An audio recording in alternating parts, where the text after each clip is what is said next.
பிரியமான தேவனுடைய பிள்ளைகளே, கீ ஆஃப் ஹெவன் சேனலுக்கு உங்களை அன்புடன் வரவேற்கிறேன். இன்றைய இறை வார்த்தைகள் வாசிக்க கேட்கலாம் வாங்க. நவம்பர் மாதம் தேதி 24, 2024 ஞாயிற்றுக்கிழமை. இயேசு கிறிஸ்து அனைத்துலக அரசர் பெருவிழா. முதல் வாசகம்.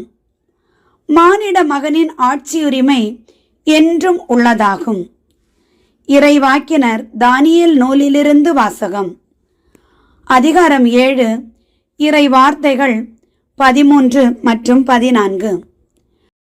அந்நாள்களில் இரவில் நான் கண்ட காட்சியாவது, வானத்தின் மேகங்களின் மீது மானிட மகனை போன்ற ஒருவர் தோன்றினார்.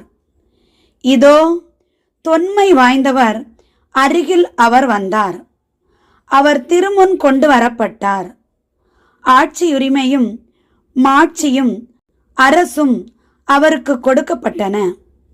எல்லா இனத்தாரும் நாட்டினரும் மொழியினரும் அவரை வழிபட வேண்டும். அவரது ஆட்சியுரிமை என்றும் உள்ளதாகும். அதற்கு முடிவே இராது. அவரது அரசு அழிந்து போகாது. இது ஆண்டவரின் அருள்வாக்கு. இறைவா, உமக்கு நன்றி. பதிலுரை பாடல். திருப்பாடல் அதிகாரம் 93, இறை வார்த்தைகள் 1 ஏசி 1 டிஇ 2, 5. பல்லவி. ஆண்டவர் ஆட்சி செய்கின்றார், மாட்சியை ஆடையாய் அணிந்துள்ளார். ஆண்டவர் ஆட்சி செய்கின்றார், மாட்சியை ஆடையாய் அணிந்துள்ளார். மாட்சியை ஆடையாய் அணிந்துள்ளார். ஆண்டவர் ஆட்சி செய்கின்றார், அவர் மாட்சியை ஆடையாய் அணிந்துள்ளார். ஆண்டவர் வல்லமையை கச்சையாக கொண்டுள்ளார். பல்லவி. ஆண்டவர் ஆட்சி செய்கின்றார், மாட்சியை ஆடையாய் அணிந்துள்ளார். ஆண்டவர் ஆட்சி செய்கின்றார், மாட்சியை ஆடையாய் அணிந்துள்ளார். மாட்சியை ஆடையாய் அணிந்துள்ளார். பூவுலகை அவர் நிலைப்படுத்தினார், அது அசைவுறாது. உமது அரியணை தொடக்கத்தில் இருந்தே நிலை பெற்றுள்ளது. நீர் தொன்று தொட்டே நிலைத்துள்ளீர். பல்லவி. ஆண்டவர் ஆட்சி செய்கின்றார், மாட்சியை ஆடையாய் அணிந்துள்ளார். ஆண்டவர் ஆட்சி செய்கின்றார், மாட்சியை ஆடையாய் அணிந்துள்ளார். மாட்சியை ஆடையாய் அணிந்துள்ளார். உம்முடைய ஒழுங்குமுறைகள் மிகவும் உறுதியானவை. ஆண்டவரே, என்றென்றும் தூய்மையே உமது இல்லத்தை அழகு செய்யும். பல்லவி. ஆண்டவர் ஆட்சி செய்கின்றார், மாட்சியை ஆடையாய் அணிந்துள்ளார். ஆண்டவர் ஆட்சி செய்கின்றார், மாட்சியை ஆடையாய் அணிந்துள்ளார். மாட்சியை ஆடையாய் அணிந்துள்ளார். இரண்டாம் வாசகம். மண்ணுலக அரசர்களுக்கு தலைவர் நம்மை குருக்களாக ஏற்படுத்தினார். திருத்தூதர் யோவான் எழுதிய திருவெளிப்பாட்டிலிருந்து வாசகம். அதிகாரம் 1, இறை வார்த்தைகள் 5-8 வரை. கிறிஸ்துவே நம்பிக்கைக்குரிய சாட்சி. இறந்தோருள் முதலில் உயிர் பெற்று எழுந்தவர். மண்ணுலக அரசர்களுக்கு தலைவர். இவர் நம்மீது அன்பு கூர்ந்தார். தமது சாவு வாயிலாக நம் பாவங்களிலிருந்து நம்மை விடுவித்தார். ஆட்சி உரிமை பெற்றவர்களாக, அதாவது நம் கடவுளும் தந்தையுமானவருக்கு ஊழியம் புரியும் குருக்களாக நம்மை ஏற்படுத்தினார். இவருக்கே மாட்சியும் ஆற்றலும் என்றென்றும் உரியன. ஆமேன்.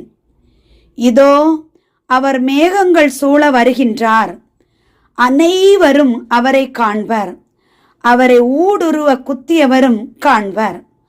அவர் பொருட்டு மண்ணுலகில் குலத்தார் அனைவரும் மாரடித்து புலம்புவர். இது உண்மை. ஆமேன். அகரமும் நகரமும் நானே என்கிறார் கடவுளாகிய ஆண்டவர்.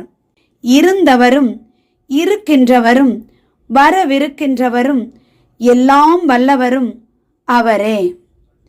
இது ஆண்டவரின் அருள்வாக்கு. இறைவா உமக்கு நன்றி. நற்செய்திக்கு முன் வாழ்த்தொலி. மார்க்கு அதிகாரம் 11 இறை வார்த்தை 10. அல்லேலூயா, அல்லேலூயா, அல்லேலூயா, அல்லேலூயா, அல்லேலூயா, அல்லேலூயா, அல்லேலூயா, அல்லேலூயா. ஆண்டவர் பெயரால் வருகிறவர் போற்ற பெறுக. வரவிருக்கும் நம் தந்தை தாவீதின் அரசு போற்ற பெறுக. அல்லேலூயா, அல்லேலூயா, அல்லேலூயா, அல்லேலூயா, அல்லேலூயா. நற்செய்தி வாசகம். அரசன் என்று நீர் சொல்கிறீர். யோவான் எழுதிய தூய நற்செய்தியிலிருந்து வாசகம். அதிகாரம் 18 இறை வார்த்தைகள் 33-37 வரை. அக்காலத்தில் பிலாத்து மீண்டும் ஆளுநர் மாளிகைக்குள் சென்று இயேசுவை கூப்பிட்டு அவரிடம், நீ யூதரின் அரசனா என்று கேட்டான். இயேசு மறுமொழியாக, நீராக இதை கேட்கிறீரா, அல்லது மற்றவர்கள் என்னை பற்றி உம்மிடம் சொன்னதை வைத்து கேட்கிறீரா என்று கேட்டார். அதற்கு பிலாத்து, நான் ஒரு யூதனா என்ன? உன் இனத்தவரும் தலைமை குருக்களும் தானே உன்னை என்னிடம் ஒப்புவித்தார்கள். நீ என்ன செய்தாய் என்று கேட்டான். இயேசு மறுமொழியாக, எனது ஆட்சி இவ்வுலக ஆட்சி போன்றது அல்ல. அது இவ்வுலக ஆட்சி போன்றதாய் இருந்திருந்தால் நான் யூதர்களிடம் காட்டி கொடுக்கப்படாதவாறு என் காவலர்கள் போராடி இருப்பார்கள். ஆனால் என் ஆட்சி இவ்வுலக ஆட்சி போன்றது அல்ல என்றார். பிலாத்து அவரிடம், அப்படியானால் நீ அரசன்தானோ என்று கேட்டான். அதற்கு இயேசு, அரசன் என்று நீர் சொல்கிறீர். உண்மையை எடுத்துரைப்பதே என் பணி. இதற்காகவே நான் பிறந்தேன். இதற்காகவே உலகுக்கு வந்தேன். உண்மையை சார்ந்தவர் அனைவரும் என் குரலுக்கு செவி சாய்க்கின்றனர் என்றார். இது கிறிஸ்து வழங்கும் நற்செய்தி. கிறிஸ்துவே உமக்கு புகழ். பிரியமான தேவனுடைய பிள்ளைகளே, இன்றைய இறை வார்த்தைகளை வாசிக்க கேட்டீர்கள். பிரியமானவர்களே, தானியேல் கண்ட தரிசனத்திலும் திருத்தூதர் யோவானுக்கு வெளிப்படுத்தினதிலும் நாம் பார்க்கும்போது, தானியேல் ஆண்டவராகிய இயேசு கிறிஸ்து வருகிறதை காண்கிறார். அரசராக முடிசூட்டப்படுவதையும் காண்கிறார். மாட்சியும் வல்லமையும் மகிமையும் என்றென்றும் அவருக்கே உள்ளது என புகழ்கிறார்கள். அதுபோலவே திருவெளிப்பாட்டில் யோவானுக்கு அருளப்பட்ட தரிசனத்திலும் ஆண்டவராகிய இயேசு கிறிஸ்து வருவார். அவரை குத்தினவர்களும் காண்பார்கள், என சொல்லப்பட்டிருக்கிறது. வெட்கி தலை குனிவார்கள். அனைவரும் மாறில் அடித்து கொண்டு, ஐயோ இவரையா குத்தினோம், இவரையா நாம் காரி உமிழ்ந்தோம், இவரையா இப்படியெல்லாம் பேசினோம் என சொல்லி புலம்புவார்கள்.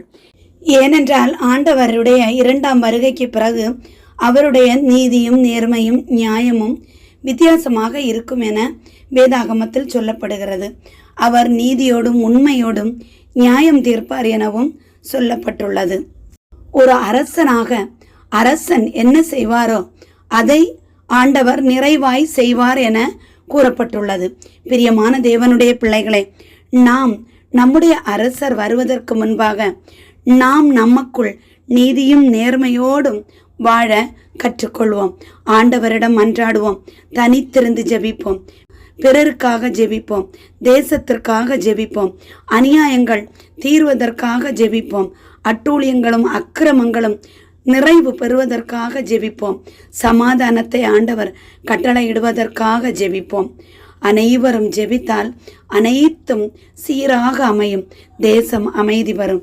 ஆண்டவருடைய பிள்ளைகளாக வாழ, சாட்சி உள்ளவர்களாக வாழ நாம் நம்மை தயார்படுத்திக் கொள்வோம்.